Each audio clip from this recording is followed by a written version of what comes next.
ते गियाबारीची न्यूज आली होती ना, त्याच्यानंतर 15 मिनिटात मी व्हिडिओ टाकला होता की चिकन टाळा. मला एवढे असह्य मेसेजेस आले होते सोशल मीडियावर, थोडं खाल्लं तर चालेल का, काल एकच घास खाल्ला काही फरक पडेल का, वगैरे वगैरे. आता क्लस्टर नसेल त्या जागी काय नेहमीसारखं चालू ठेवा. क्लस्टर आहे असं वाटत असेल तर कच्ची अंडी टाळा. चिकन अगदी खायचंच असेल तर शक्यतोवर घरी शिजवा, पूर्ण शिजवा.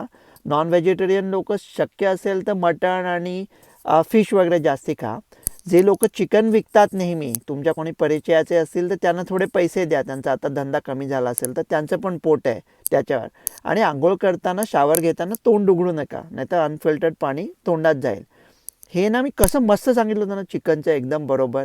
हा गियाबारे सिरियस आहे, मी हसण्यावारे नेत नाही आहे, पण बहुतेक सगळे लोक आता ठीक होतात. मी व्हिएतनाममध्ये असताना एक चिकनवर विनोदी व्हिडिओ बनवला होता, म्हणजे मला विनोदी वाटतोय तो इथे टाकतोय, पण हे हसण्यावारे नेत नाही आहे. डॉक्टर मुंबईमध्ये आलो आहे आणि माझ्या मागे दिसतंय ते म्हणजे व्हिएतनाम टुरिझमचं सिम्बल आहे, किसिंग चिकन्स, चुंबन घेणाऱ्या कोंबड्या.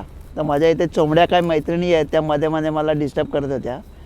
पण मला त्या गाईडने विचारलं की तू ओळख की यातला कोंबडा कोण आहे आणि कोंबडी कोण. म्हटलं ह्यात तिच्या एक दगड मारायचा, पळाला तर कोंबडा, पळाली तर कोंबडी. डॉक्टर रवी गोडसे.